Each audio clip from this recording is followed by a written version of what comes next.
work on a logo. So I'm doing some client work, working on a logo, and I thought this would make a great video to show you guys. So what I'm gonna do is I'm gonna get working on this logo and I'm gonna take you guys along for the journey. So without further ado, let's jump into it.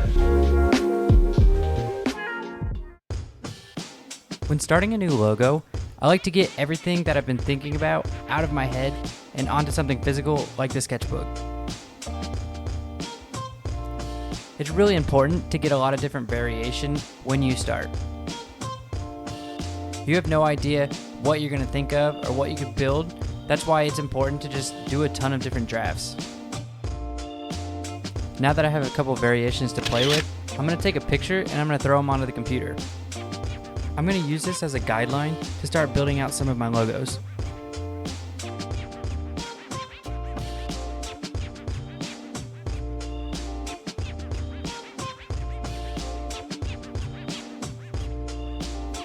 I like to use Adobe Illustrator when I'm building my logos, but there's a ton of different vector-based programs you can use as well.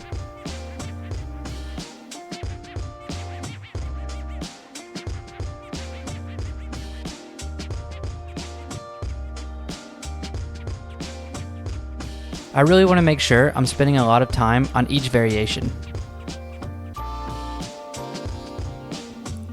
I want the client to have a couple options to pick from. I try my best to make sure I don't get caught up on one single design.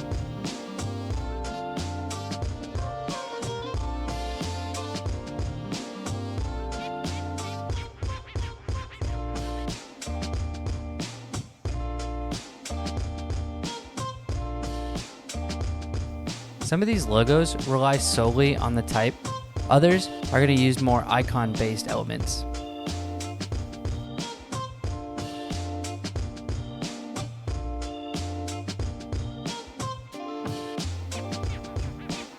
I've created a couple variations and I'm happy with what I've came up with. So now I'm going to start putting them into a document that I can share with the client.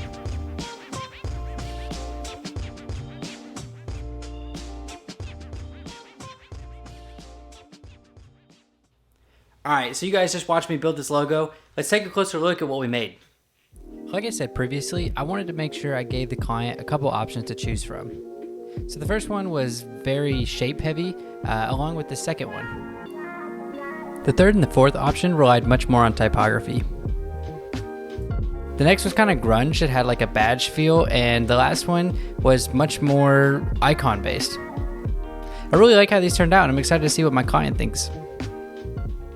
Well guys, there's the logo. Hopefully you enjoyed watching this. Maybe you can pick something from it to take when you're making your own logos. If you have any questions or you have a favorite logo, let me know what it is down in the comments below. If you guys like this video, make sure to hit that thumbs up for me. And if you want to see content like this in the future, make sure you're subscribed. If you want to see content like this now, I've got videos suggested here. Well guys, I appreciate you being here, and until the next time, peace.